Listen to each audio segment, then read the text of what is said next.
Good evening, enlightened sheep. I'm your host, Vera Much. I am clairvoyant, cynical, and spiritually constipated. This is your daily download from the Akashic Wi-Fi.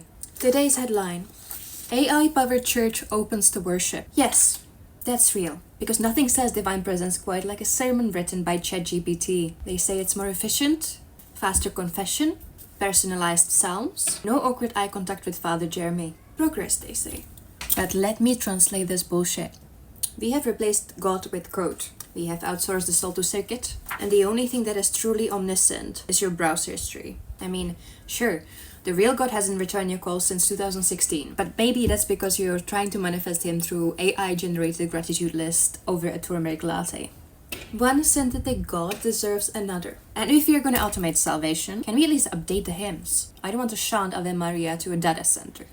I want Azie mixed with whale sounds. Can we do that? I want Moses' blueberry vape and cyber stuff. I want some damn effort. Top story tonight. The Earth is ascending. Scientists call it climate change, but spiritual TikTok influencers confirm that it is because Mercury is in therapy now. Meanwhile, in Central Texas, rivers have flooded. Not because of weather patterns, because someone did a full moon ritual without grounding first. You lit your candle, you cried into your salt bath, and then you summoned Poseidon's breath. Congratulations! In astrology news, Jupiter is still in retrograde, which means your ex is texting, but in another dimension. You will wake up at 3:33 with heart palpitations and think it's love. It's not. It's guilt and gluten. Today in our upside down circuits, microdosing is now being tested as a productivity booster in corporate workspaces. Let me translate this bullshit. You traumatized your workforce, then offered them psychedelics instead of therapy. You gave the interns mushrooms so they could spiritually bypass the burnout and write better emails about their quarterly KPIs. You want transcendence on schedule, divine inspiration between 9 and 5, but no time off to process the meaning of life. You want them cracked open, but not awakened, healed enough just to keep submitting their spreadsheets while slowly forgetting their childhood dreams. You call it innovation, I call it pharmaceutical colonization of the soul. Headline in politics. World leaders meet for emergency climate summit. They all arrived with their private jets. Let me translate this bullshit.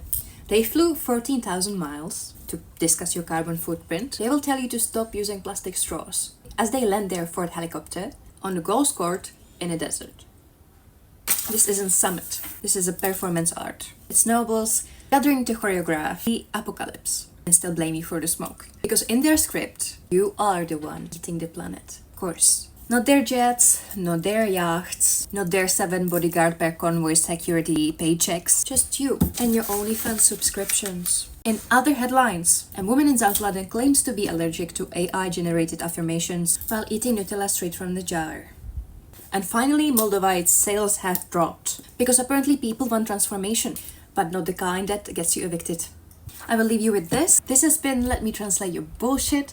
I'm your host, Vera Much. And remember, if you're trying to ascend, do it slowly. The stairs to heaven are uneven.